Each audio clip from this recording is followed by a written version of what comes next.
All right, and we are back. We're back with another episode of the Bet, the Casual. I'm feeling good. We had a nice fight night 14 in Vegas. How'd you feel about that one? I mean, I loved it. I absolutely loved it. It's funny. I mean, we pride ourselves on doing so well on prelims, but wouldn't you say that was one of our best main cards in a long, long time?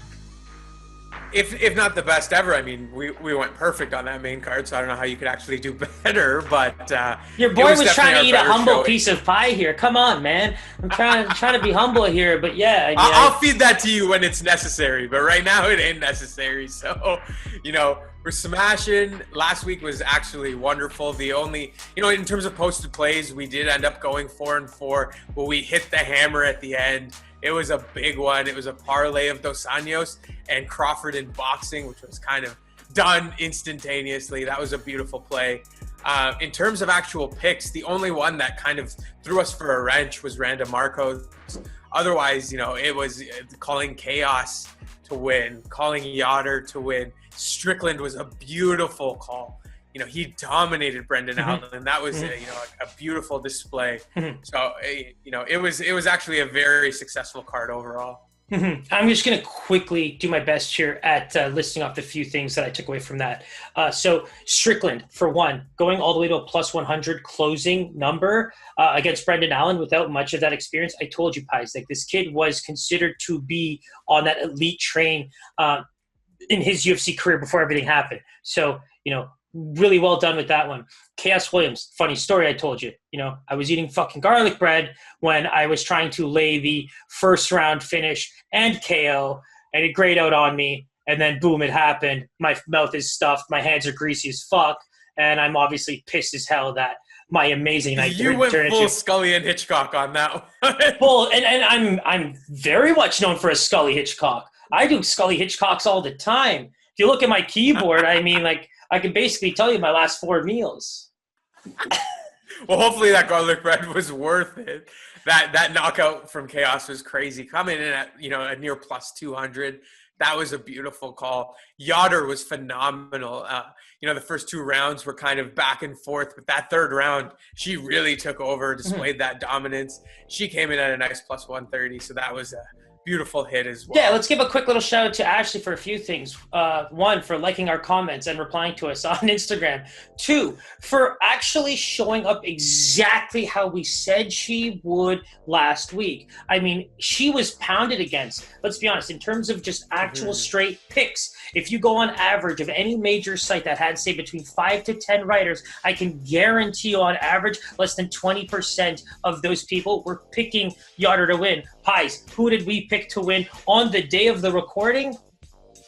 Yoder, 100%, and we were definitely the minority in that one. Thank you for the suspense pause as well before that. But yes, my point is that women's MMA is really different now, and some of these fighters who have fought very good competition but might not have the record to show it are getting good chances. Now, Randa Marcos. We're calling this now the Beaver Bias, hashtag Beaver Bias. We our last 2 losses, Pies. Let's be real. We have 2 losses in our last 2 cards, and both of them are Canadians. Randa, 100%. Tanner, get your shit together. We love y'all. Best of luck next time.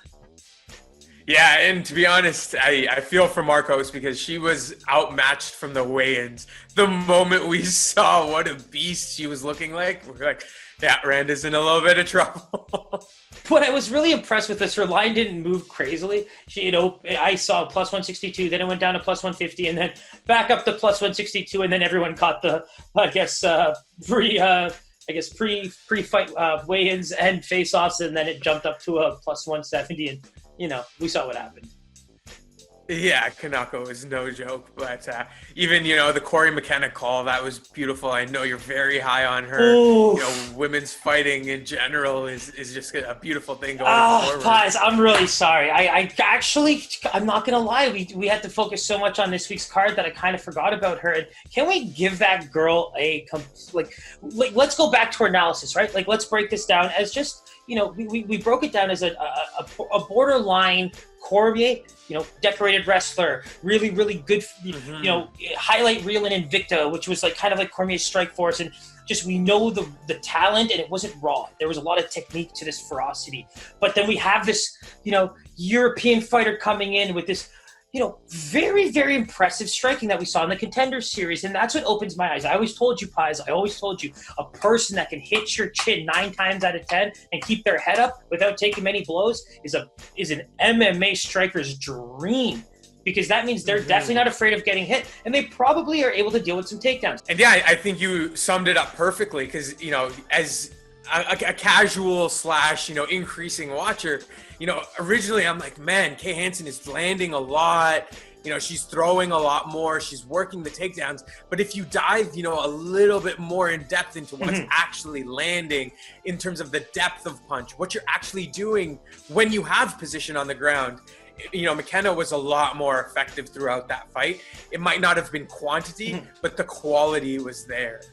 And what's hilarious is you took the words right out of my mouth. It was what she showed on the ground that I loved.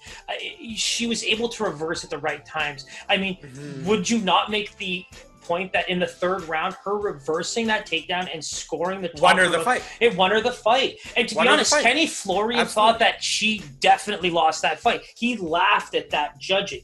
And to be honest, when I looked at that fight, it played out exactly how I thought it would. If it went 5 rounds, I don't think KaiZaan stood a chance, if I'm being very real. I think McKenna had the grinder mentality. She was not fazed at any moment of that fight, and you have to kind of give her the hat tip for that. I was blown away. That was the fight that had me on my feet, hand to God, that was my favorite fight of the night. Yeah, it was honestly, it was crazy to see that, just the timing of her reversing. Even when she was on the ground, on the bottom, she's landing the bows. You know what I mean? She's landing the elbows, the punches. Like, she was a lot more effective, even though that takedown time is building for KaiZaan. Well said, man. Like, honestly, I'm so fired up after that conversation. I mean, thank you for bringing up my girl, McKenna, and, big shout out to KaiZaan. Like, I've been boosting you too, and I'm just excited for women's MMA in general. Yeah, that was a wonderful fight to see. Both girls put it on the line. So, let's tailor that excitement and go right into this card. It's going to be a beautiful one. There's not too many cards where I look at the lineup and I'm like, ooh, I probably know 80% of these fighters. So, given that, I'm pumped. So, let's jump right into it. The first one we got is Akachi brother. We watched them on the Contender Series. I think we took both of them on the Contender Series. So, I'm looking forward to seeing him fight. He's fighting Sasha Palatnikov, a dude out of Hong Kong, which actually surprised me given the name. But, this is a great way. I was not expecting it. I know. It's a great way to kick off the card. It's so funny because I honeymooned in Vegas and I know the flag so well. I honeymooned in Hong Kong and I know the flag so well. I hope you did not honeymoon in Vegas. I bachelored in Vegas. And I mean, Paul Felder just fought, and Mike Perry just fought. That was, or Mike Perry's about to fight. Those are 2 guys that we did see fight each other. But sticking to this fight, I was a little taken back by that too. I thought it was a mistake initially, but no, he spent most of his life there. Funny enough, he did actually spend some time training with Rashad Evans with the Black Zillions back when they were kind of like one of the bigger camps down in Florida. But again, settling down out there. He's become a champion for a small organization. He's now gotten his chance to be in the UFC. What I think here is Contender Series fighters are starting to get really good bump. The Koshi brothers, unfortunately, we're not going to get to see both of them fight. But it's still a 7-0 fighter making his UFC debut. He was an underdog then. I don't think he's going to be an underdog now. And I know you want to turn these odds things into an official game. So we'll get you to just, excitedly break that down. But the one thing I did want to add about Palatnikov is just he's got such an incredible story. In terms of injuries and debt and going to jail, he was basically taken down for a robbery. There's definitely, his side to the story type of thing that he's tired of telling. But to then now go to being, an Asian promotion champion. Crazy. Yeah, it's an incredible story.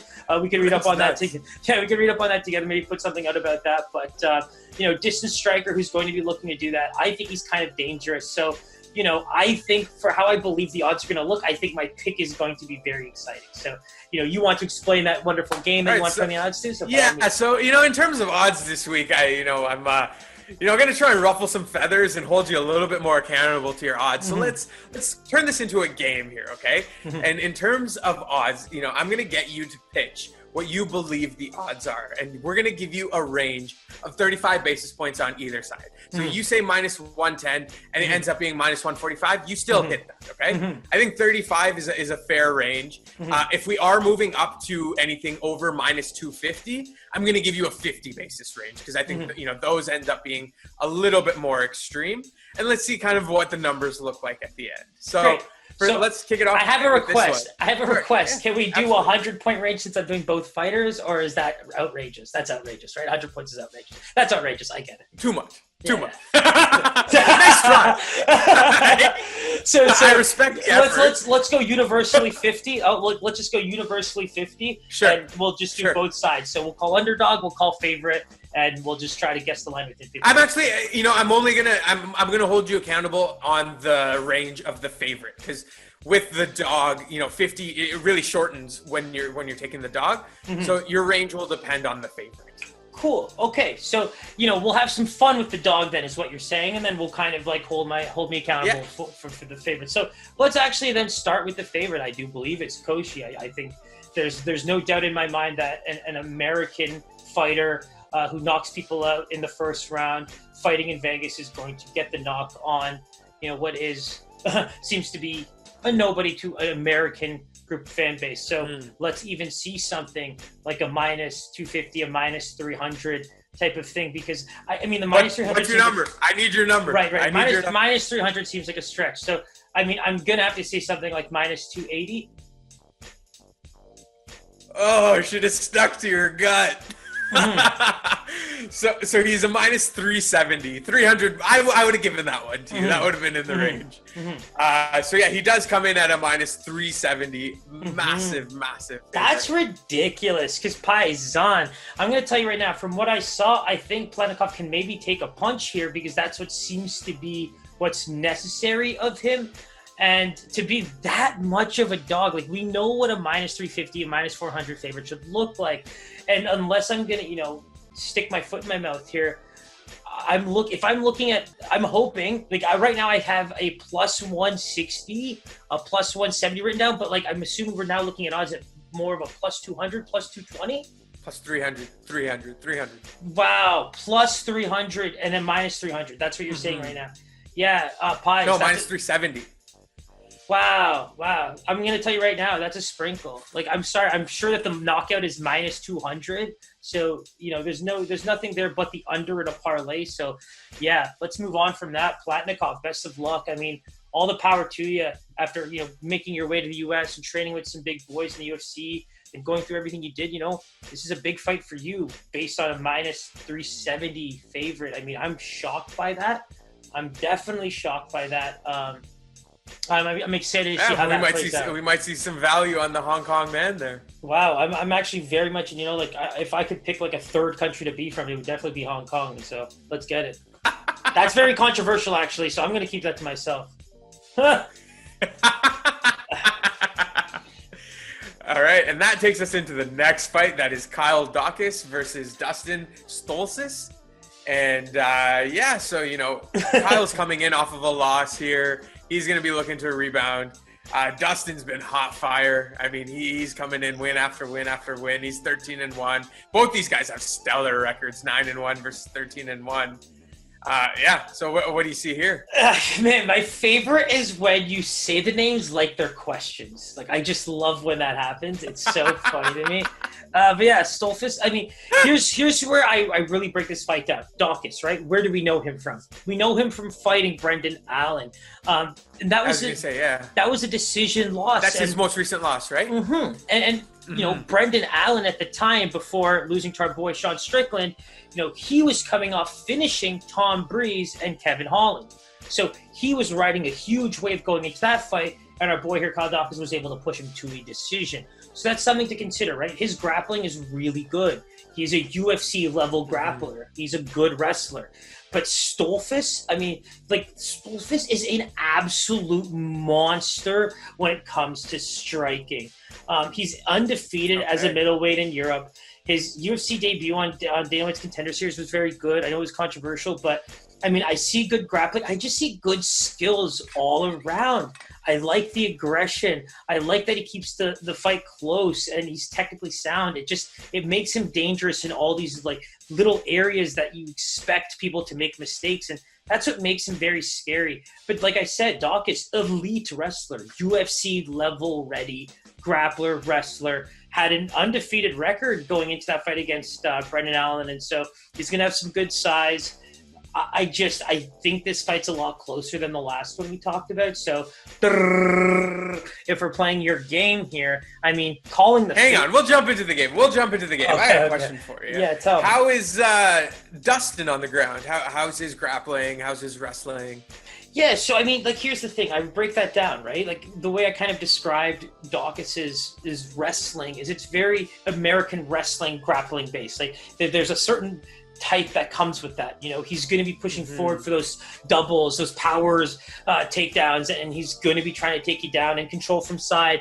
You know, is he going to be looking for subs at all times? No, maybe run some ground and pound. I'm sure he'd be looking for some rear naked chokes that can get your back. I just think that's going to be his crazy forte. But what I like about Stolfus is he has that technically sound grappling.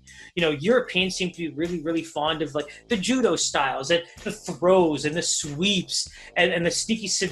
Like, there seems to be difference in you know, technique there, finesse versus kind of like raw power and that kind of part of it. So I mean, not that there isn't technique to wrestling, because it's one of the most grueling things, and I wish I could actually take it up, but I probably have a heart attack. But again, it's really different. And I think when you mix in the submission game, like, that European style seems to make it very comfortable with dealing with American wrestlers. Yep. So going back to your question, yeah, and I guess it was, really you know, good. it was kind of a loaded question there, because, you know, looking at my history of Dustin, what I've seen of his, you know, he does get a lot of submissions in the end. You know, a lot of his recent victories have been by submission, you know, chokes, that kind of stuff. So I you know, that arsenal is still there, right? And it's very sneaky. Like, that's what I mean, right? It's not that power style like we see from these American wrestlers and stuff like that. So that's what I like about finesse. him. Yes, because so the way I break this fight down, Pies, is if you have a guy that's like very American, power double, you know, single takedowns, like at all times, well, the one thing that kind of scares me against a guy like that is the people that can sneak into submissions, that can maybe look for, like you said so eloquently, like the McKennas, who find those nice little moments on those powerful American wrestlers to take advantage of those finesse technical moments in jiu-jitsu / you know, judo and jiu-jitsu have a very, very close relationship, from taking it to the ground, from standing to the ground and stuff like that. So we see that in a lot of these fights when you have the American versus the European. Absolutely. And so, yeah, let's hold you accountable here. What are you thinking for odds? Give me a favorite and what you think that number is going to end up being. Yeah, so playing this game with you, I mean, okay, I think this makes us accountable even in the long run for myself, because it makes me pick who I think is going to win. And so Stolfus has to be the favorite, and it can't be by much. I'm going to go minus 125 for Stolfus. Is there a way I can give you like a minus point in this game? Why? Daukaus is a minus 265 favorite. Yeah, see, like, even in the notes, I have him way higher. I think Stolfus can win this fucking fight, man. Oh, that makes me so happy. I mean, that's part of the point of this game, right? Is that, you know, now we're seeing the true value here. This guy should not be a plus 220 here. That's really interesting. Win or not, he should not be a plus 220 here. Wow, that's really crazy. Wow, so that's actually blowing my mind a little bit. That's going to be an interesting one. Yeah, so stay tuned for that one. You know, we're going to take a look at it a little more in depth, but seems to be some good value on the dog there. Well, I think I'm already taking Stolfus right now. As we speak. And so up next, we have Alan Jobin versus Jared Gooden. You know, this is another welterweight bout that we have between a couple credible dudes.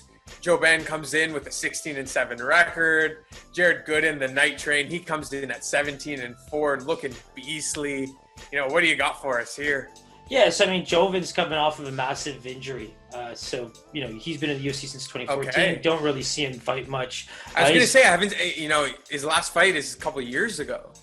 So we haven't really seen him fight that much. And so he's making a comeback now. A few losses via finish, which scares me against, the bigger, like, heavy-handed striker that's going to be coming in there very hungry on that UFC debut. He's got pretty good experience on the regional scene. So when I'm looking at Gooden, I'm seeing things that make me a little bit happy with the leg kicks and the striking, but he's a bit slower than I would expect when I'm looking at some of the tape from the regional scene, which tells me, really good fighters at that weight class might be able to kind of out-pressure him and kind of outstrike him just based on speed alone. So that's where I was kind of a little worried. Mm-hmm. Have you seen any tape of Joe Ben, since his injury? How do you think that's going to affect him? I think he tore his ACL or something. Yeah, so I mean, to be honest, the only tape I see of him is working the fucking desk with all the boys with the UFC. So in terms of training, I don't really know what's out there, but I can tell you that he works the desk fairly well, as probably the prettiest man in the UFC. And so in terms of odds, kind of what's your lean here? I kind of like Gooden as the underdog there with with probably a good plus 150, plus 180. I just don't see him being a favorite at all. Okay, so Joe Ben, give me your line. You think he's the favorite? Give me your line. Mm-hmm. So, I mean, let's go with minus 160. Boom! There you go. Right on track, buddy. What does that mean? He's a minus 135. He's minus 135 favorite. Yeah, you hit that one perfectly. That's not perfect. Yeah, he's minus 135. Hey, man, we're giving you a 50-point range, and you're only off by like 25. So I got it. I think that's good enough, man. and so, yeah, given that line, anything that stands out to you, exactly kind of what you thought? I just don't see anything in this fight that makes me want to take either guy, I guess, if I'm thinking about it from a bettor's perspective. But I mean, you can tell by my excitement alone of talking about this fight. Like, I just, I'm not seeing anything that tells me to take Jobin at even that minus 135. But even Gooden, not enough juice for me to take you either. I mean, I don't even know if he told me the line for that. What was the line on Gooden? He's plus 115. Plus 115. So, like, that's my high-end range anyway. So, like, I have no interest in any of that. Yeah, absolutely. So let's just move on from that one. Up next, we got Nicholas Dalby. He's a nice Denmark man fighting Daniel Rodriguez. Dalby, he's looking to get back on track. He actually just came off of a loss to Jesse Ronson. And, Daniel Rodriguez sits there with a sparkling 13-1 record. He's coming in hot fire. This is going to be a great one. What do you have for us here? Yeah, so Dalby was supposed to fight the other Koshi brother. So that's who actually Rodriguez is stepping in once again on short notice. He was supposed to fight Brian Barberina last week. And so that actually worked out really well for him because he was probably in camp for a week prior to that. And it's so funny because I told you the same thing about Strickland, right? He fought within a few weeks and we were talking about, like, isn't that kind of a bad thing for a fighter to go right? But technically speaking, you were just in a camp.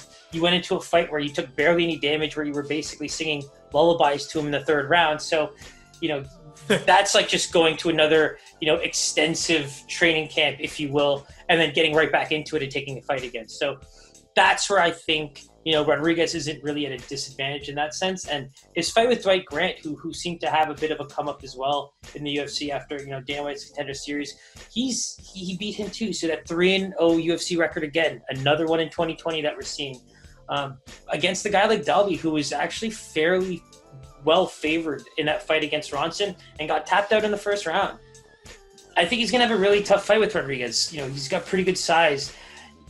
Really good size for that weight class, and so I think Dalby's going to be looking for the leg kicks and the striking, but Rodriguez is a gamer. All right, and so that brings us into our fun little game here. And so it sounds like you have a lean on who the favorite is. Where do you see that number lying? It's funny because it takes me back to the last fight, right? Like Rodriguez is who I really want to take in this fight. And do I believe it's enough for Vegas to judge the line the same way?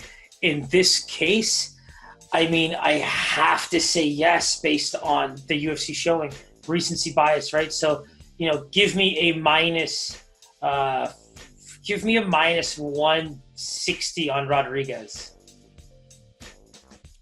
It is a minus 335. Yeah, perfect. That's me hoping and dreaming. So, I know, but it's a good parlay mixer for sure. But here's the thing, like going into more analysis of that fight, I mean, that's a fight where I would definitely encourage an under, in terms of both fighters, like really trying to either finish or get tired and see something kind of sneaky happen in the last round or last couple of minutes. This is kind of one of those fights where you can get it. And it's so funny to hear that kind of line, playing a game like this now, because you can hear the opposite. But then when you hear that, it's like, yeah, you suspected that. I mean, it's like, it is what it is. It was definitely a hopeful. It was definitely a hopeful to get some good value. And we always have a couple of those, right, where we know we want to lay them ourselves. I know. So, yeah, stay tuned for that one. It looks like, we'll be including Daniel in some parlays and looking at that under and maybe even a Daniel finish. Yeah, no, I totally agree. I just can't help but feel like that's the fight that's really setting the pace for what should be a fun card. All right, so this is where the card starts to get super juicy. It's juicy now. I see the. He doesn't mean that flowing, sexually. so. He doesn't mean that sexually. Funny thing is, in my mind, I was like, "Oh, juicy fruits," and you went straight to get there. Yeah, I mean, you know what? That's two peas in a pod if I've ever heard it. And so here, we got the older Shevchenko sister. We know the legend that is. Mm-hmm. And so this is the older sister. Mm-hmm. She has a still very formidable 8-2 record in the UFC. Mm-hmm. She is coming off of a tough loss against someone else we'll see later in the card, in Shevchenko. And, she's fighting somebody who I know, you got a lot of information on. I'm looking forward to it. Mm-hmm. Super cute, very cute girl, Ariana Lipski. And, I'm really pumped for this one. Oh, man, and you couldn't have introduced that better. I feel like I got you pumped up by talking to you about it the way I have. I mean, you've got a video ready to fire up, so let me kind of give you a bit of a breakdown. Let me spit off, first off, what you said. That intro is so beautiful, so I just have one joke. I just have one punchline I want to land, the way he said it, right? Antonina Shevchenko, the older sister. And I mean, let's be honest here. In comparison of the two, like looking under his belt, the only thing she has going for her, at least as an MMA fighter, because I can't begin to tell you how good her sister is in comparison. Mm-hmm. But I mean, it's Venus and Serena, man. It's Venus and Serena. It's so funny. I mean, I could make a joke there too, but I'm gonna keep that one to myself. So realistically, I think. I just don't even know, if you had a swimming pool, shallow end, wading pool, deep end. I don't even know where the older Shevchenko sister really belongs yet, because, when you even look at some of the wins that she has, I mean, I would never call anything fairly fluky or lucky in this, because everything is based on a mistake at this level. But again, mostly wins by decision, not the best success against above average or good fighting. We talked about Katlyn Chookagian a few weeks ago, right? Like she openly said in an interview that she just started working on her grappling, and Shevchenko was the person that she landed her first pro takedown on. Like that is a big deal to me, and not in a good way.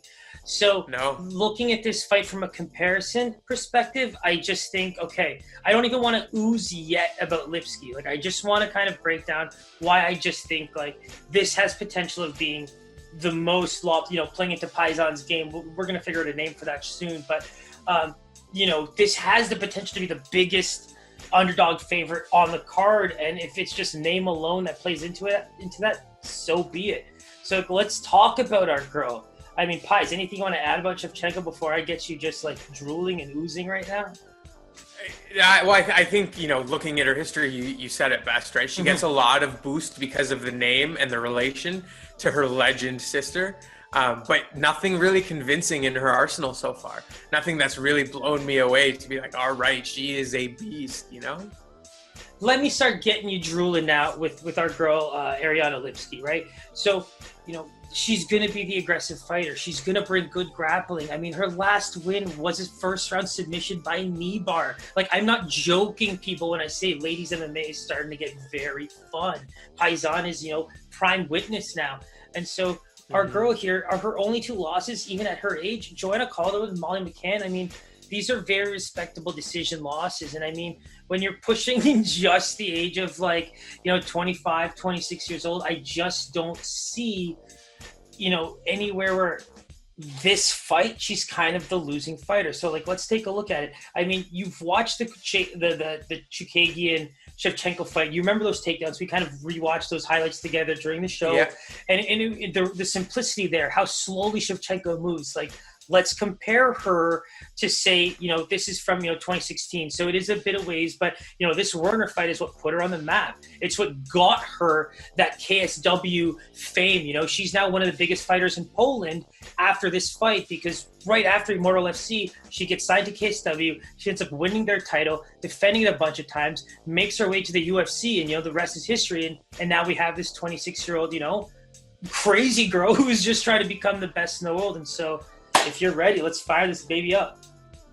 Yeah, let's fire it up. I'm going to hit play in 3, 2, 1. Beautiful. So I know where you're looking right now, but, you know, eyes up, like, stay focused.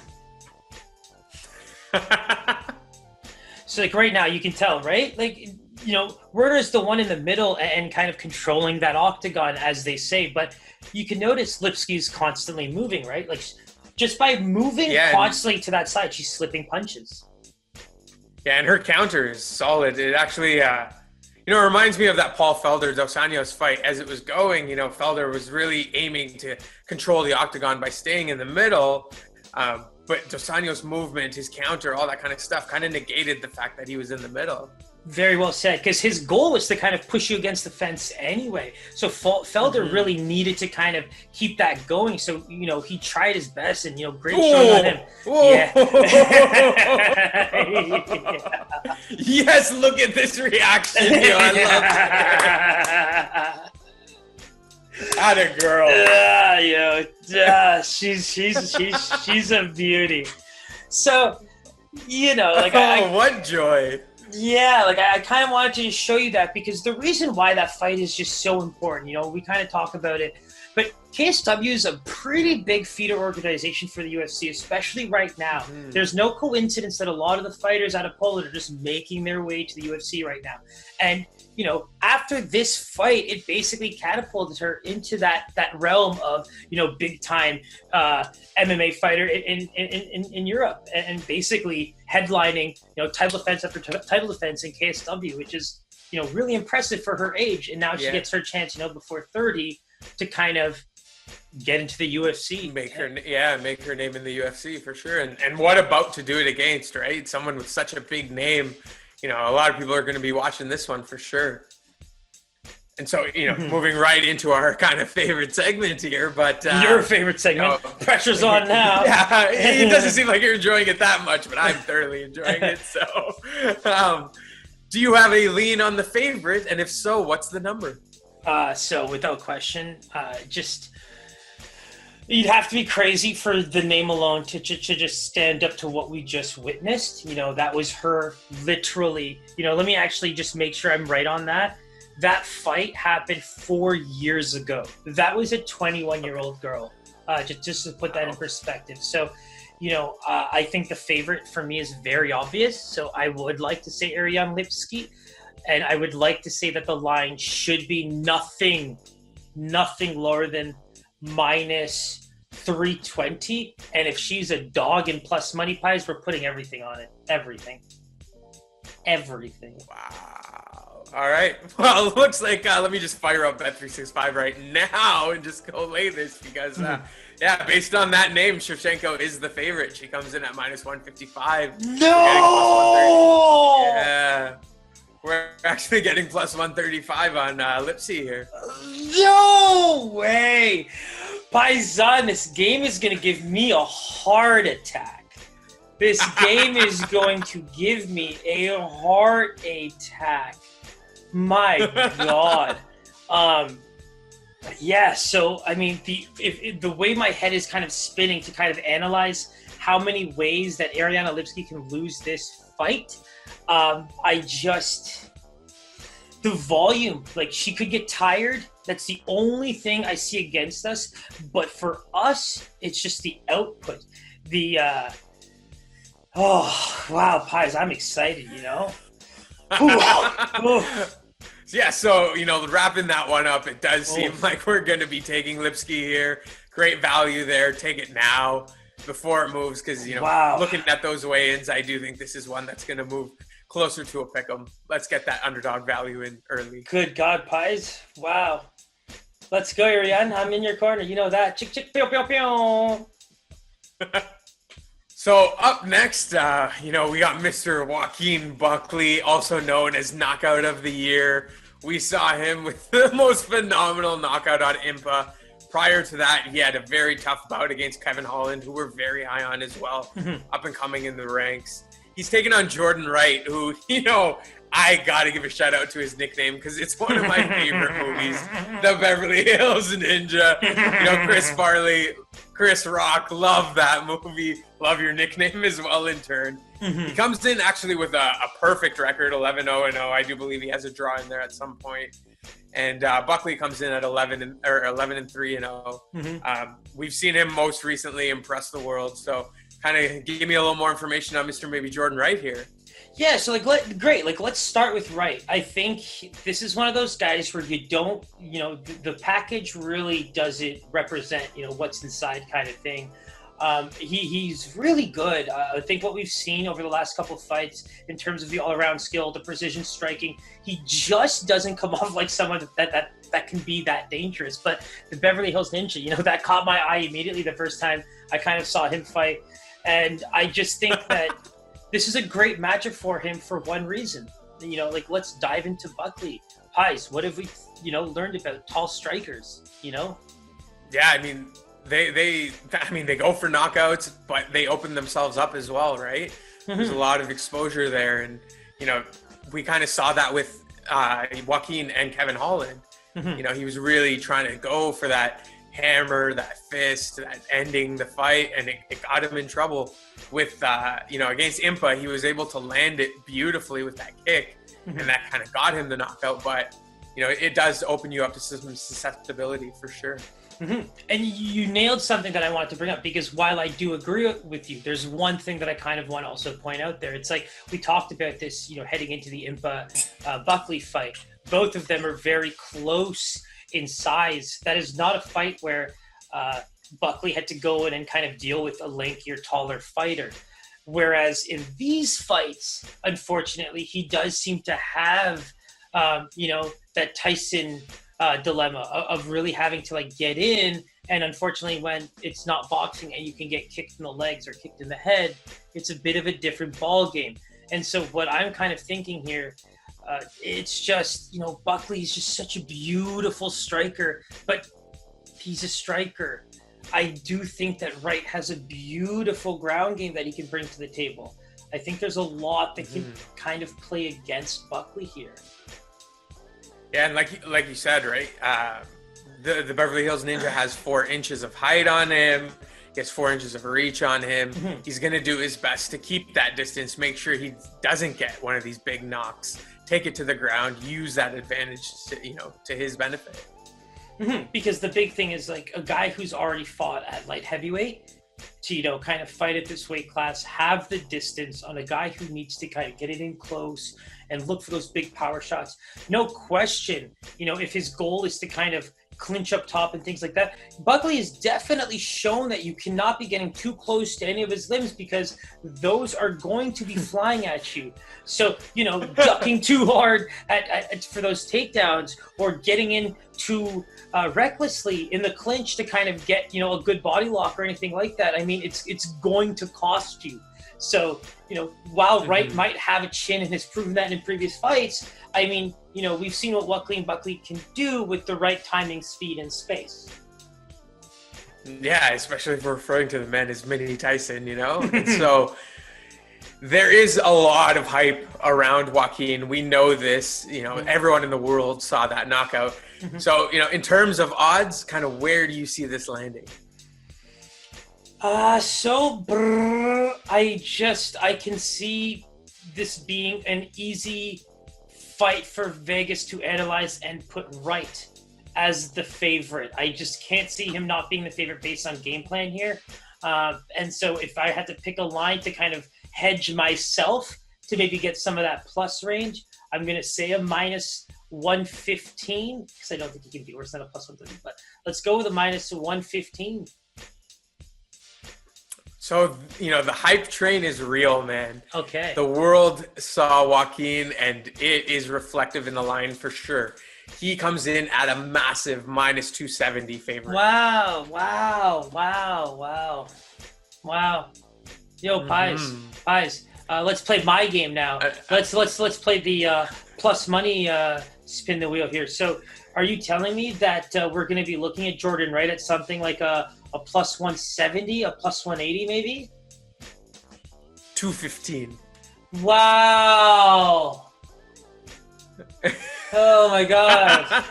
This game, I tell you, my word. By the main card, yo, I'm going to shrivel into like a ball of absolute, you know, just mush. Just not knowing what the hell is going on. This is crazy to me. Yo, if I'm wrong about these fights, then I'm really wrong. You know, like that's the worst part.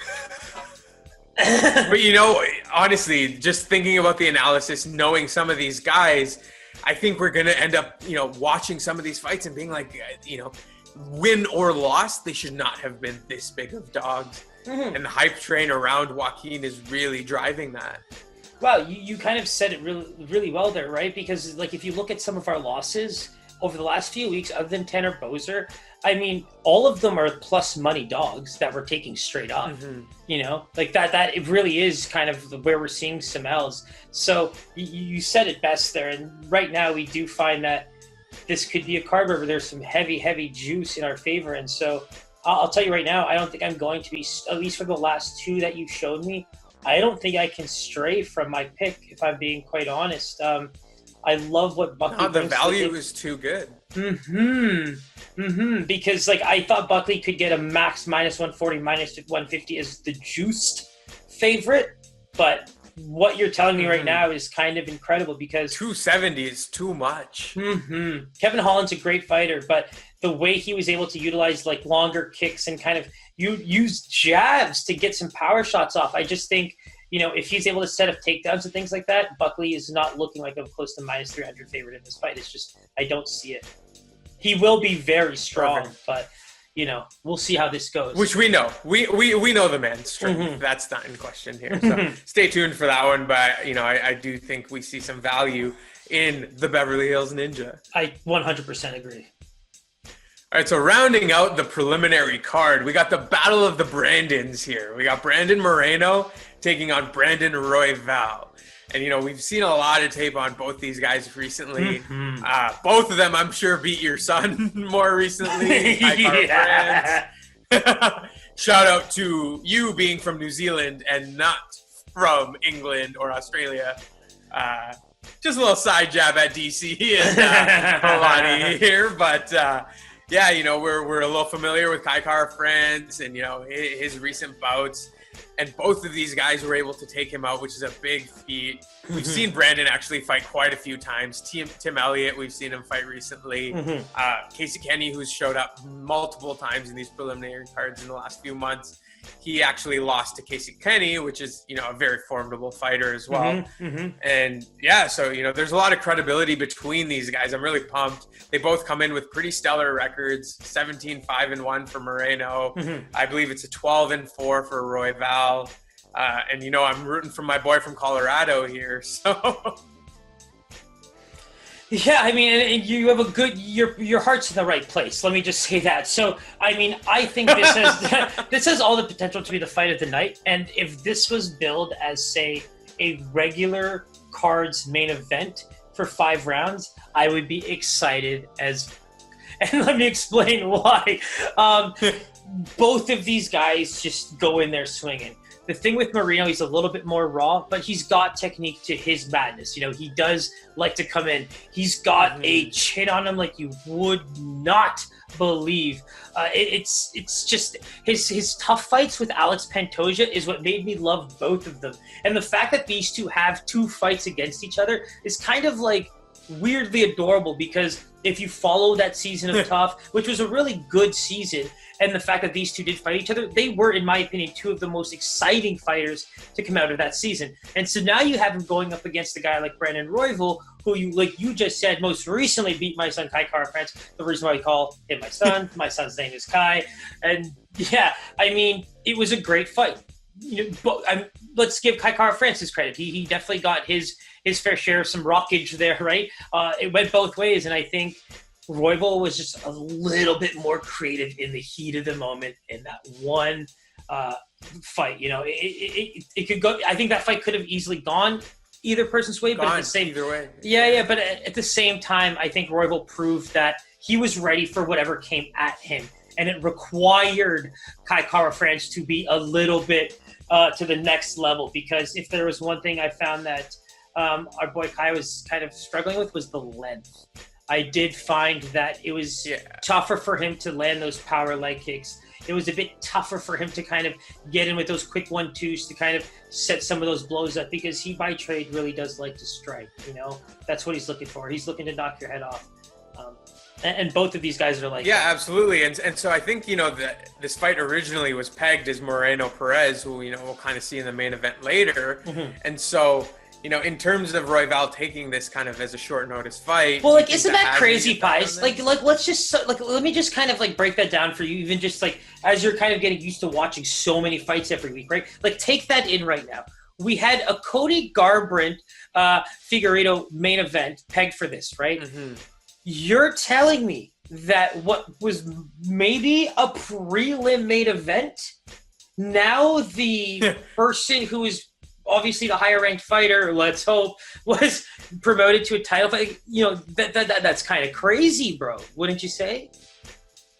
It's mind-boggling, and I also don't think that this should be a prelim card, because it's going to be an insane fight. But it's crazy to see that. It's crazy to see that Perez gets that opportunity right into, you know, the main event, and deservedly, right? 100%. We'll get into that, but you said it perfectly. Deservedly for sure. So let's even go back to these guys, right? So Moreno is at the caliber or at the position to be fighting for, let's say, a title shot. Now, that fight, like I said, has every chance of being the fight of the night. If anything drops out of the main card, you can bet your bottom dollar that that fight is going to be on the main card.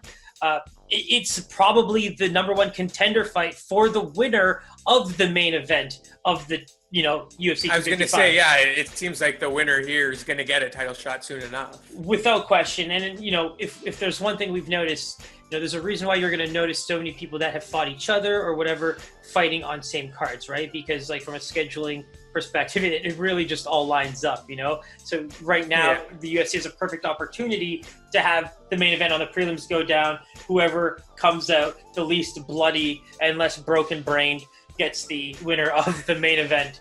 Because someone's losing blood in that prelim main event. In terms of odds here, who's the favorite and by how much?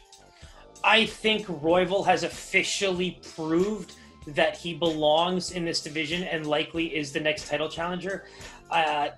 That's the thing with Moreno, right? There's a reason why the fight went to Perez and not him. I think he was in a position to fight for a title shot, but I think he's being given the true title challengers to kind of gatekeep and see if he can beat them.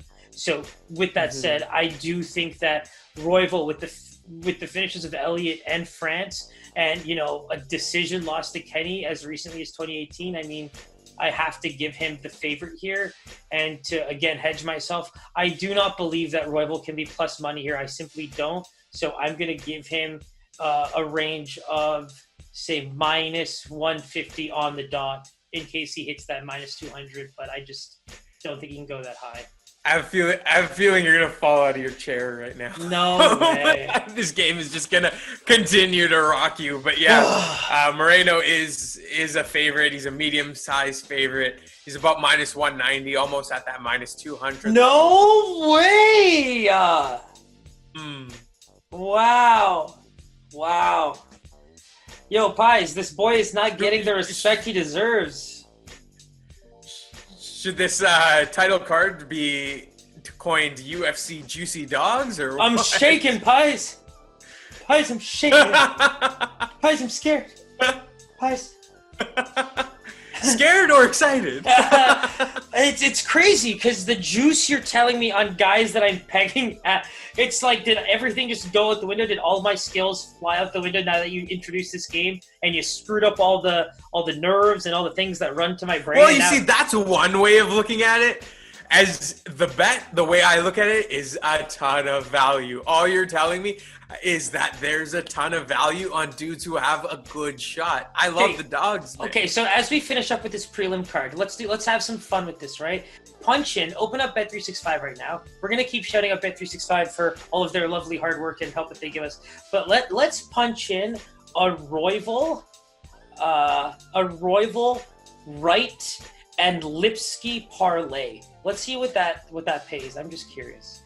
So we got Royval, we got Lipsky, and we got Mr. Jordan Wright here. Whoo-wee. What are we looking at, my boy? This is nearing plus 2,000. We got plus 1947 here. Mm-hmm. So yeah, that means you lay $10, you return 194 profits. So you know, for me, this new game is really playing into some deep thoughts here, right? Like, well, because like, you know, I'm borderline speechless. I'm very much enjoying it from a fun perspective, but we were borderline making a living on calling these fights. So I mean, I hope we didn't just throw a fork in the road. But again, I'm Mr. Pessimist, you're Mr. Optimist. So let's get the energy back up, my friend, because that parlay looks Stay beautiful. tuned. Yeah, we're likely going to be on the raw dog Royval here, so stay tuned. But I think that's one we're going to lock in for sure. Mm-hmm. So now we're going to kick off the main card. It's a beautiful main card. A lot of history here, and you know, to quote history right here, we're going to kick it off with Mauricio Shogun, who you know, somebody that even I'm very familiar with. I remember even playing the UFC game with this guy so much and just trying to submit man. So, you know, I'm pretty pumped about this one. This is a rematch with Paul Craig. You know, they did go to a draw a few fights ago. Both of them, you know, rebounded with wins, and now we'll be facing off again. So, you know, there's a lot of good stuff in this one for sure. Yeah, so it's funny because I want to take you on a quick trip down memory lane here. And the only reason I want to do that is because if you think about what we've seen in 2020, despite this world burning around us, true MMA fans have had the pleasure of watching Lil Nog and Shogun and Silva all fight in the same year. Shogun's about to fight again. Like, let's take in that these mans, if you really know the history of MMA, the UFC, and what pride represents in all of this, like even for a guy like Dana, who as a fan knows this man, I know for a fact as a thing of buying pride, as a fanboy, he was probably giddy as hell. Not only buying the promotion, he like owns the promotion. The fighters are coming and fighting with him. Like, could you think about that? You know what I'm saying? Like, it's such an amazing experience. Yeah, from a business perspective, it's just it's so enticing as a business perspective for sure. How funny is that? And so what I wanted to kind of tell you is like, so back in the day, right? Pride, huge deal. Wanderlei Silva was the shit of the shit. Shoot Box Academy. Okay, this is one of the camps in Brazil. So who is kind of like the prodigal son of Wanderlei Silva and his whole shootbox team? There's actually two guys, Anderson Silva and Shogun Rua. Also, you know, there's Ninja Rua, which is Shogun's brother, but Shogun is an absolute monster, okay? Now, funny enough, for whatever reason, you know, there's probably big reasons for it, Anderson Silva decides to leave. Where does he go? Brazilian top team with the Nogueira brothers. So this is back in the day. So in the come up of all of these Brazilian guys, when Wanderlei Silva is just destroying the competition and becoming the biggest name in MMA out in Japan, these guys are all kind of, coming on a rise. It's kind of crazy. And you have, Anderson the Spider Silva kind of turning his back on his original team and joining the Nogueira brothers. Like, this is MMA history, man. And we've watched all of these guys kind of hit the octagon in the last year. We watched even Nogueira fight Shogun to a split decision, kind of a funny fight. Obviously not the same as what we watched in Pride. But I mean, speaking of which, like, I sent you a clip, right? Like, this is the Shogun that was unleashed in Pride. You ready to go? All right, I got it up here. Yeah, let's go. 3, 2, 1, play. Whoa. You seeing this, bro? Oh, man. Half the shit he was, like, half the shit he... half the shit... Yo, these kicks are unreal, man. Half the shit he was good at, bro, is illegal now. You cannot attack the face like this. Like, you can't, kick a downed opponent in any way, and this guy made it an absolute career. There was no one better at it than him. These men were animals, all of them. And just straight knees to the face while a man is down. I love it. It's insane how good and the thing that made Shogun so good, I just went on an absolute binge, bro. An absolute binge. So actually, this is Pride Bushido 5. If I'm not mistaken, he fought at Bushido 1, 3, and 5. So this is technically his third real major fight as an early 20-year-old. His first loss was against this guy Renato Sobral, who is a legend in just the game overall. And so this young prodigy, his early 20s, is now just entering Pride in its infancy and just doing this to men's. This.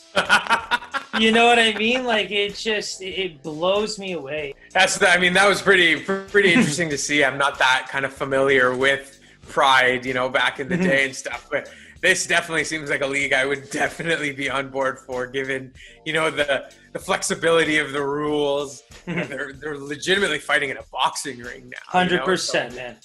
There's a lot of different factors that come into play there, but that dominance by Shogun, it got me excited all over again. Yeah, and it's like what I didn't want to do is get you excited for that Shogun to show up, because it's funny. This is 38-year-old Shogun. Yeah, we've seen it with Silva. Yeah, it's kind of sad, right? But at the same time, I have this underdog story of how I think Shogun should kind of be considered one of the GOATs of the entire sport. When you look at his come up, you kind of do the research of that Brazilian story and how legitimately he came out the star of all of those guys if Pride didn't kind of fold the way it did. Silva struck gold, if you want me to be completely honest with you. Let me break it down for you just real quickly. Silva came into the UFC, kind of took on those Lieben-style fighters. The way Silva fought was perfect for the UFC. Such a technical striker with power and very quick movements. The things that Shogun was doing in Pride that made him so good, while they are illegal and questionable, even morally, I'm sure, but, they were called soccer kicks. There was a move that they did called this. So you can't really hate on that if punches to a downed opponent is the same thing. I mean, yes, we came to our fucking senses and said, yeah, a man winding up and kicking a man in the fucking face when he's lying on his stomach is kind of brutal. So the UFC is like, no, the sport won't sell in the US if you do this. You can't do it. So not only are you taking away Shogun's best attributes, but who's in his way at light heavyweight? My God. He basically didn't bother with the middleweight division, gave it to Silva. And John Jones, unfortunately, Shogun had his little reign and lost it. So it's just funny, but you have to accept that what is intertwined in Shogun's career is direct competition with the two fighters we consider the undisputed GOATs, if you don't like Mr. Ride or Die, GSP. So so going into what Shogun's going to have to do now, years later, we're painting a different picture. we know what's on the table here. But I really did want to take you down this like trip down memory lane when it comes to Pride and Shogun's history in the sport and just how big he was before everyone had to just transition to the UFC. Like, it's actually insane. Yeah, and that memory lane clearly got you very choked up. So. Oof, sorry, guys. Yeah, I've been on a little bit of a binge for the last few days trying to research these fights whenever I get that time, if you know what I mean. Oof. Yeah, absolutely. What a legend. You know, jumping right into those odds here with Mr. Paul Craig versus Shogun. Who's the favorite and what you got? So the thing about Paul Craig that I really want to touch on before we really get into the odds, I feel like we didn't give him much time after that Shogun spiel, but he's such a phenomenal grappler, right? I feel like the striking's getting a lot better. We saw it in his last fight. To go to the draw with, you know, obviously the aging Shogun is still very, very good for a guy who is trying to get better when it comes to UFC level striking. And you obviously know what I mean by that. Absolutely. And you know, we're going to see that on full display this Saturday for sure. And so in terms of odds, who do you kind of see as the favorite in this one? What kind of number stands out to you? You know, I think Shogun's on a bit of a run here. I like what he's been doing, but it's just, I think it's a lot closer than maybe, like, I personally think this fight is really close. So even to kind of, again, sprinkling. And I mean, they fought within the last year and it went to split decision. So That's what I mean. That's what I mean. So it's like I'm almost. It's like after that whole spiel, it's like let me just go with Hua with the heart in mind, but then I will put him at a minus 105 for obvious reasons. Ooh, so given the dog, he actually falls right into your 50-point basis range there. So you see what I did there, KaiZaan? You see what I did there? I do. This guy's trying to save himself some more heartbreak for sure. But yeah, the Bear Jew actually comes in at a minus 170 favorite. So Hua is a plus 140, right in that range that we talked about. Wow, that's so funny that it falls right in there. And so, I mean, you know what? Your game proves to be correct. It really, if you ask me, do I see value in the line for Shogun? Of course. He's proven to be a gamer. I believe that he can grapple with some of the best fighters. I really do. What I'm worried about Shogun is chin. I'm worried that all of those blows over those years of just legendary fights with so many legends, it's taken its toll. You know, he gets clipped. He looks rough, but, you know, he doesn't look that bad in the later rounds when people kind of lose the power and that, you know, energy, chip in there or that edge in their step, if you know what I mean. And, you know, he's still coming in hot. You know, it's not like Silva, who, you know, has been losing a lot of his recent fights. Who fought, you know, Paul Craig, came into a split decision and has won his other two fights in his last three. So, you know, he does have a little bit of momentum on his side.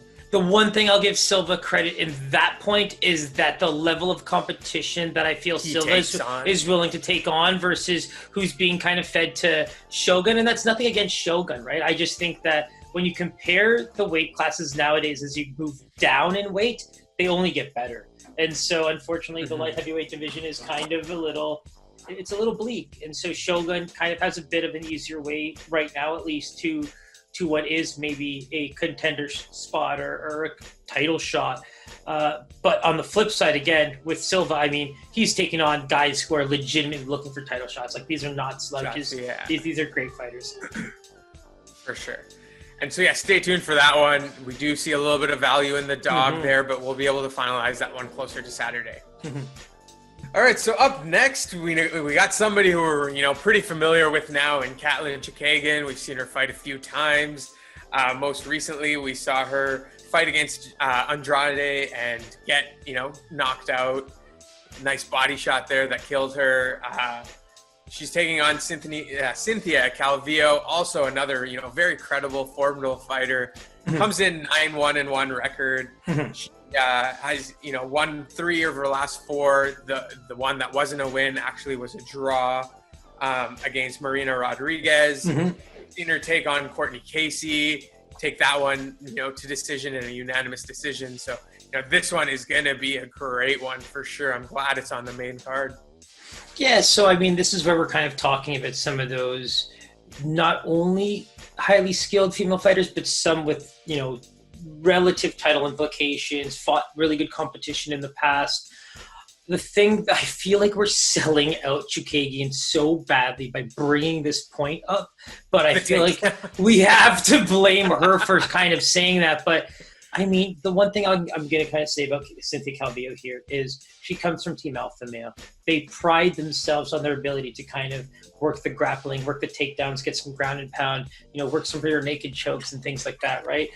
If Cynthia Calvillo can work past the distance striking and some of those like shots they're going to, that Caitlin's going to try to use to keep Cynthia at bay, it's going to be a terrible fight for her. I think it's going to be very, very tough. The thing about Calvillo, this is the one thing I want to kind of mention. She had huge trouble making weight when she was a strawweight. She missed it a few times. She even got pinched for weed when it was illegal. So it's unfortunate, but like she's had kind of an up and down career at some points, and so it's kind of unfortunate. But I think there's a really, really good game plan for her to win, and I do have a lot of respect for her coaches.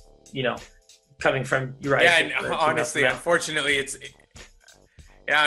was the point that I was going to touch on as well, right? Is that takedown defense versus, the wrestling of Cynthia Calvillo, if she's going to be able to kind of take her down and insert that dominance on her. Mm-hmm.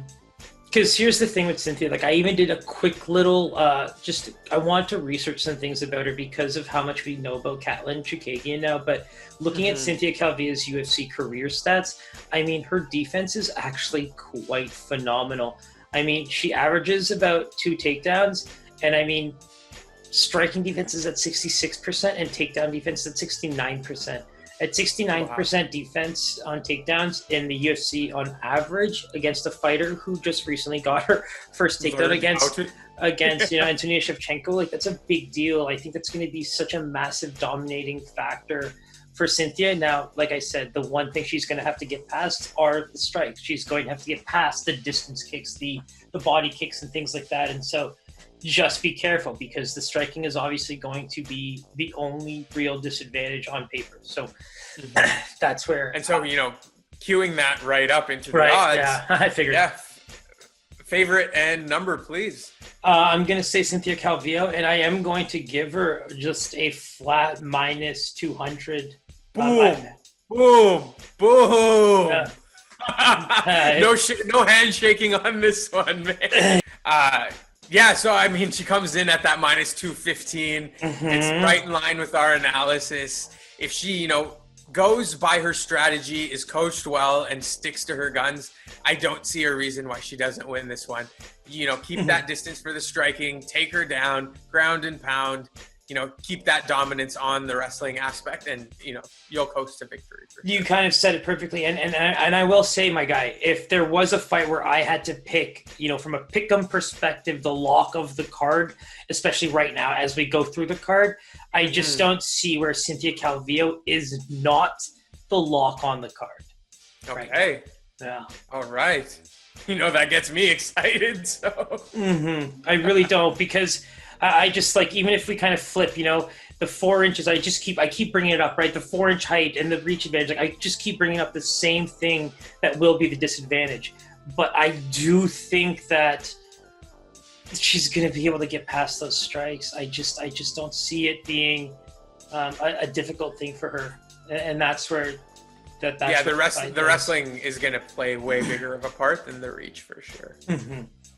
All right, and that takes us into Mike Perry versus Tim Means here. We got Mike Perry coming in at 14-6-0. Tim Means, he's been around for a while. I've definitely seen his name pop up a few times looking at his record. He sports a 30-12-1 record, 36 years old. He's been around this game for a long time. So, getting onto this main card, it's going to be an exciting one for sure. And you said it best, right? All of that UFC experience. So let me just start quickly with Tim Means, because I did like what I saw in the last fight. We took him straight up. That was one of the locks I thought for the card.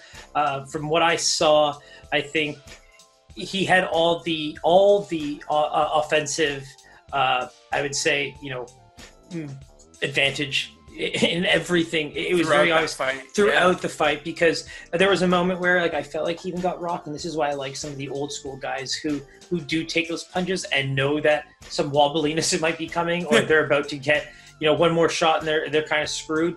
Like he had that. He had moments where there was moments to kind of mess up a little bit worse, and he didn't. He kept the point striking going. He kept his game plan intact, and that's what I love about those kinds of fighters, especially when we're talking about picks and things like that, because you can predict the only aspect of things that is, in my opinion, the biggest unpredictable factor, right? Is a fighter going to follow what his coaches tell him to do? Now, are his coaches good enough to figure out each fighter? That's all part and parcel of that process, right? And so in this case, I do think Tim Means is going to be the smarter fighter. Now, speaking of smarter fighters, what do you know about Mike Perry? I mean, the one thing that stands out to me in looking at his history was that loss against Cowboy Cerrone, somebody who we follow a decent amount. And so, he did get submitted by Cerrone with the arm bar. He's actually not coming in too heavy. He has 2 wins in his last 5-6 bouts. So, he will be looking to prove himself. But, looking at his height, his reach, I do think he's a bit undermanned in terms of size here. And so here's the thing. It's funny. At the end of his last fight, he actually it was like an opposite open invitation. It was like a call out to other camps who he wanted to be invited to, and be like, hey, I'm happy to come train anywhere. Just give me a shout. And it's like, well, buddy, you're kind of a head case. Like that's a lot of baggage to take on. And by no means, if I'm a professional coach, do I say no to anybody. But at the same time, like that is some baggage to take on. Some of the things we've seen recently, we're talking as ridiculous as fighting, people outside of a restaurant, as far as punching them / making contact with them. Like he's one of those guys, right? Like he had what seemed to be a fairly normal looking life with one of the girls in his corner, but that ended. There's something going on there. Now he's got this new girl, and I don't know if you remember, but Mike Perry is the guy that kept just one single female in his corner who is not a professional coach. So he basically had his girl as his cornerman. Have you not seen this highlight? Yeah, he likes his eye candy, man. I don't blame him there. Have you not seen this highlight? You're fighting a man. You look over, you're like, oh, there you go. There's my motivation right there. I mean, without the drama, bro, I used to really like the guy, right? Because there was like this hood aspect to him that you kind of felt bad for, like the come up and all that stuff. Like those stories we all love, right? But then it starts getting a little kooky. It starts getting a little Greg Hardy-esque, Like that's when things start getting a little dark for me, and it's hard for me to be in your corner. So to analyze from a skills perspective, good wrestling, good grappler, likes to be up against the fence. He's always going to throw shots with power. So he wrestles with power. He punches with power. He's got good combos, body strikes, things like that, but he's short. So he fights also like a Tyson. He's going to throw some kicks, but again, distance will be a problem. I think Tim Means is primarily a distance striker, so you're going to see Perry constantly trying to run in and try to land big bombs and things like that. So I hate to say it, but I think Perry does land in the puncher's chance realm, because Tim Means should be able to kind of, at least dictate his own pace in terms of, landing strikes and getting out of the way of big power takedowns and being up against the fence for too long or being in dangerous spots. I just don't see him being outsmarted in this. And kind of doing his best to control the ring for sure. And so in terms of the lines here, who do you see as the favorite? And it's so funny, right? Because I now feel like I want to start picking based on who I think the public is going to take, because that's what kind of, in this mini game burned me with Buckley, right? I do still see value in taking Jordan, but at the same time, like I do believe the public play is pretty massive there. So looking at this line, it's really tough for me because, again, I saw it being very close, but I am going to go with my heart and say I think Tim Means can win this fight. And Mike Perry can still be a favorite for those reasons. So similar to how I've been picking, the smart line here would be a -110 for Mike Perry. Yeah, so I mean, exactly what you literally just said it sums up this line perfectly. Tim Means does have a good shot at winning this, even coming in as the underdog. Mike Perry is a slight favorite. He's about minus 145, bringing Tim Means in at a plus 120. And, it seems like there's good value there for what we essentially are calling a pick'em fight. So, I mean, hey, guys, based on my notes, based on the ranges that I usually put down for us, if there was a fight that you could say, like, I know it's within the our mini game range as well, but in terms of everything else that goes into kind of calling a fight, I don't know if there was one that based on, like I just, it's been more accurate. Yeah, sure. There's a confidence factor there. And I think the cherry on top for me is actually hearing a plus 120. I think I actually see some value there and taking Tim Means at a plus 120 because I just think this is a pick 'em fight. And so if I'm getting the Mike Perry opponent who can distance strike and grapple pretty well and maybe avoid some good power shots, there's a good chance there. Absolutely. And so, yeah, stay tuned for that one. But it does look like we do see, a good amount of value on Mr. Means there. Of course. Means to an end, my friend. Let's hope.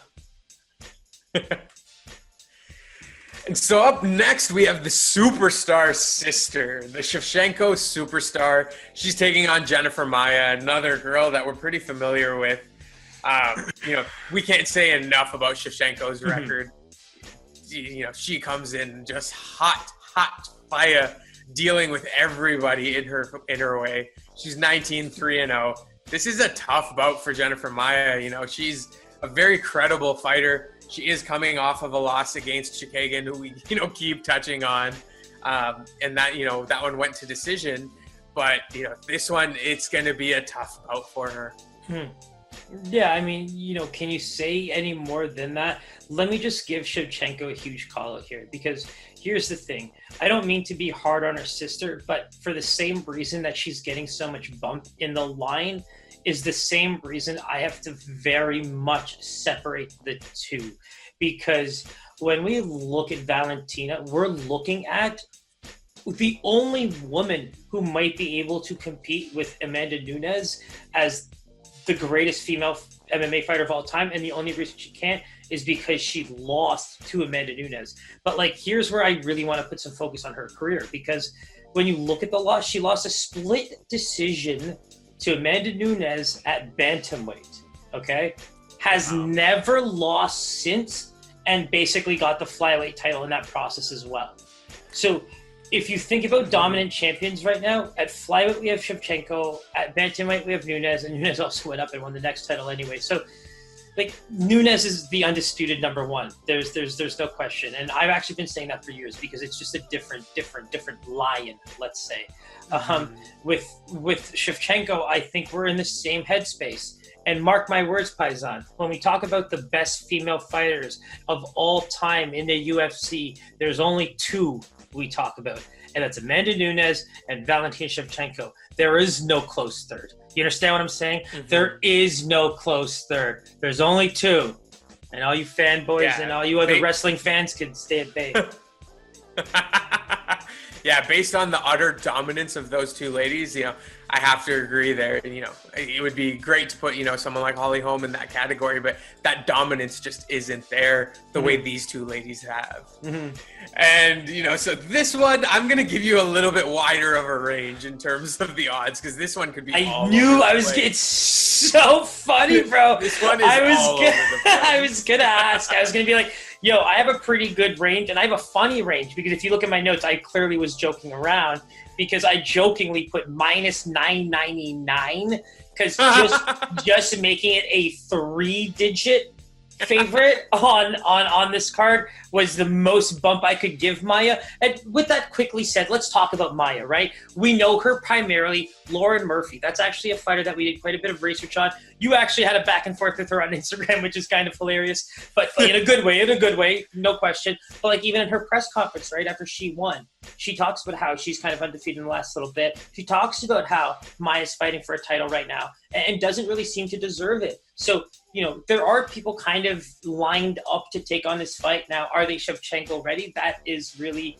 up to coaches and fighters on their own. Is anyone Shevchenko ready? That's what I mean. It really comes down to everything else that you put in front of you as a fighter. But, in this case, I have to side with Lauren a little bit, right? Like, it is tough to kind of put something like a title fight beside Maia's name right now. But the thing is that I give it for two reasons. One, she's one of the biggest names that you can kind of hope for from like an old school MMA perspective. One of the better names. Mm-hmm. Second thing, I mean, the who's who of the experience is also where like you can make a statement, I just don't think there's enough people in line right now to get a shot without seeing people fight a bit more. At least there's an argument for this if you had to give it. The rankings are there. Mm-hmm. There's some lost fights, but at the end of the day, like, these are fighters that are fighting each other at the top tier of that division. And so I think that's where she's getting that. Whereas Lauren Murphy has not been doing that. No, for sure. And so where do you kind of see this landing? Yeah, so like, or was the minus $9.99 your? Well, it's funny. I mean, it's funny as my like Price is Right play. I mean, it's kind of funny, right? Like, if I had to guess something with an over $1, yeah, $1. Right? Yeah. So no, but like I think there's enough movement to suggest some multi-billionaire was like, whatever. You know what? Let me just put 20 million on minus 1,100. So I actually think that this might even be minus 1,200 by now. I think you get it. We gave you a little bit of a wider range, and you got it. Minus 1,300. Probably the biggest favorite I've seen in the UFC. And it's funny. The only thing I've missed was how quickly that might have sped up, because I can only assume it opened at 1,000, if not my joking price is minus 1,900. And the fact that it moved like that, yeah. So kudos to that multi-billionaire who's gonna make a few 100,000 on his multi-millions. And has essentially moved the line 300 basis points against us. So. Mm-hmm. And like, there was nothing you were going to do there but take the finish, right? I think she can finish there. That's a 5-round fight. If I see any type of juice on the unders, I think those are ones where you can even just ride the 2, 3, 4. We'll see how many we're willing to take, but based on the juice. But, there's some fights that's been a really, really, really good hit. And so keep that on the docket moving forward as well. And that moves us into our main event. We got Mr. Figueiredo here, somebody that we're very familiar with, sporting that pristine 19-1-0 record. He's coming off of a few, very credible wins against Benavidez, really vaulting him as the champion in this category. Mm-hmm. He was actually supposed to take on a different fighter in Garbrandt, I believe. Cody, we talked about him a little earlier. It's sad we missed out on that kind of, Marino ends up fighting Brandon Royval, and now Alex Perez steps in, which is kind of crazy, right? And he gets the fight against Figueiredo. Garbrandt kind of, I believe, tore something in his arm, so, unable to take this one. But, it's still, shaping up to be a real nice bout. Perez is coming in hot, man. He's, since making his UFC debut, he's 6-1. Mm-hmm. He's won, 6 of his last 7, 3 in a row. His only loss is to Benavidez, who we actually just mentioned right now. And so, if there was a contender to get moved up that I'm actually really excited about, it is Perez. Isn't it funny, right? Talk about Big Joe being the prototypical always a bridesmaid, never a bride, right? I mean, this guy has taken down a who's who of flyweight contenders.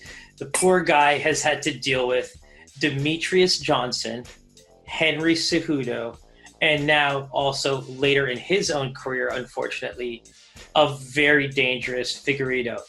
So, my hat's off to him. Thank you for everything you've done for the sport, your career. You've made flyweight fighting as exciting as possible. And so, that's where, for me, it really sucks, right? Like, we talked about Shogun even having to deal with, Jones being the new contender at light heavyweight back then, but it really sucks, right, for him.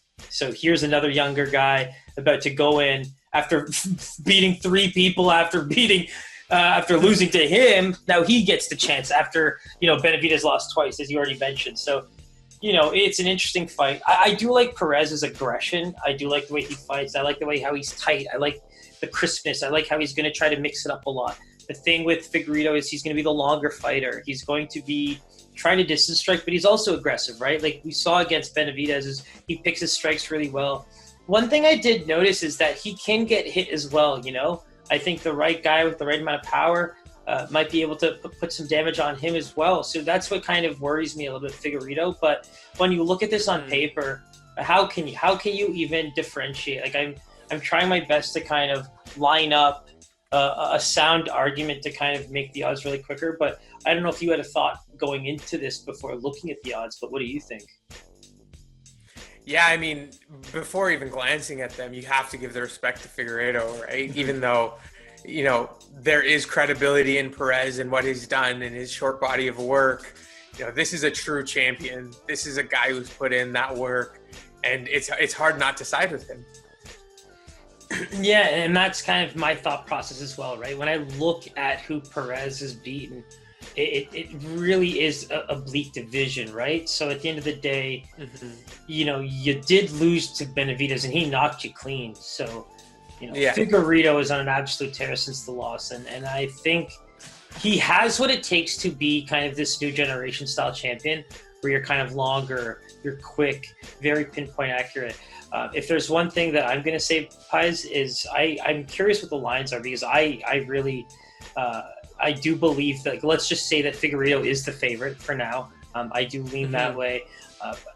But for me, it's just one of those things where it's such an exciting fight at flyweight. And when Demetrius left, you never really thought that these are the kind of fights you'd be getting. But you know what? The world does have to kind of move on. And it's pretty amazing for us to get something along these lines. But again, let's now dive into that line, right? Yeah, well, your instinct is right in terms of who is favored here. That respect is going to go to Figueiredo, the champ. 5-round bout, that advantage has to go to him. How large do you think that advantage should be?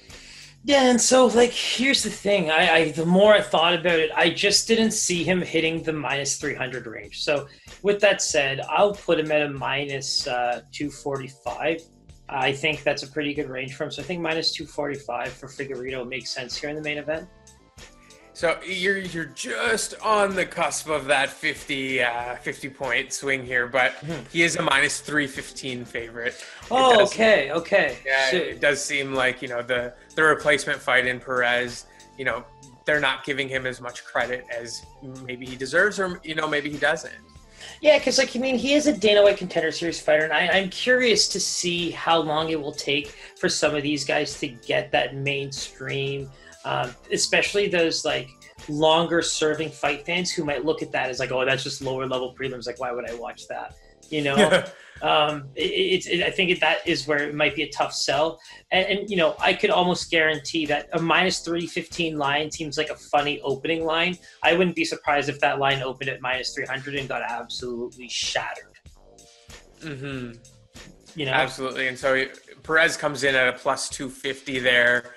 I don't really see a scenario where we touch Perez. Figueiredo is just too much of a professional for us to kind of fade him in this. Well, here's the thing, man. When I look at my notes right now, what you just kind of dropped on me is really interesting to hear, because my max was about plus 180, plus 190. So what I'm hearing is pretty interesting. I kind of, in terms of watching more tape on Perez, we've seen what we've seen. I don't think that's really the question. I do think there's something to watch in terms of lines and weigh-ins, but that's a very interesting discrepancy, if you will. Absolutely.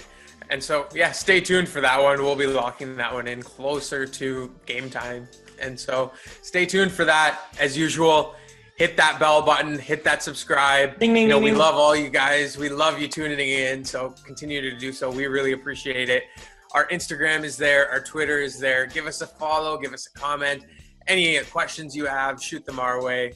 And Siraj, thanks again for the breakdown. I'm really looking forward to this one. Yeah, I think we probably had some of the most fun looking at this one together and breaking down some of these cards and watching some live little videos there. So, I'm really excited. I think it's despite it not having the names people are used to, especially for a card dubbed as a pay-per-view with UFC 255, it's going to be good. It's going to be really, really good. Absolutely. Make sure you tune in, guys. We'll see you Saturday. Take it easy. Peace, my boy. Peace.